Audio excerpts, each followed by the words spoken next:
Guys, আসসালামু আলাইকুম। কেমন আছেন সবাই? আজকে আমি আরেকটা রেসিপি নিয়ে আসলাম, আলু পরোটা। সাউথ ইন্ডিয়ান থেকে শুরু করে নর্থ ইন্ডিয়ান পর্যন্ত এটা ইন্ডিয়াদের ফেমাস খানা। ঠিক আছে, আপনি ট্রাই করে দেখতে পারেন। এখানে আলুটা ম্যাশ করে আমি হালকা অয়েল নিলাম প্যানের ভিতরে।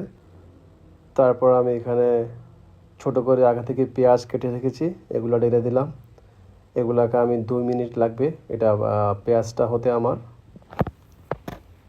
পেঁয়াজটা হওয়ার পর আমি এখানে চিলিটা অ্যাড করলাম, গ্রিন চিলি, কাঁচামরিচ। তারপর হচ্ছে এখানে আমি ফ্রেশ করিয়ান্ডার লিভস, ধনিয়া পাতা অ্যাড করব। অ্যাড করার পরে এটাকে আমি ভালো করে কুক করব। কুক করার পরে আলুটা ঢেলে তারপরে হালকা একটু সল্ট দিয়ে দিব। অলমোস্ট আমার আলু হয়ে গেছে। এখন দেখেন, গরম মশলা আমি অ্যাড করলাম, বাস আলুটাকে আমি উঠিয়ে নিলাম।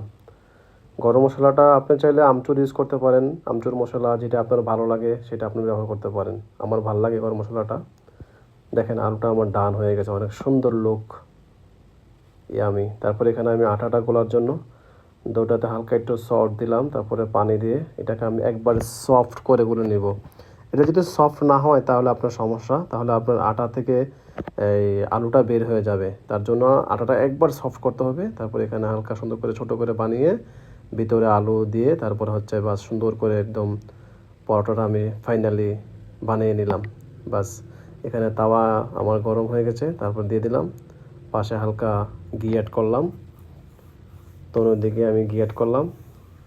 ঘি অ্যাড করার পরে বাস অলমোস্ট আমার পরোটা ডান হয়ে গেছে। তারপরে এখানে আমি টেস্ট করলাম, খেয়ে দেখলাম কেমন লাগে। বাহ রে বাহ, সুপার হয়েছে, সুপার।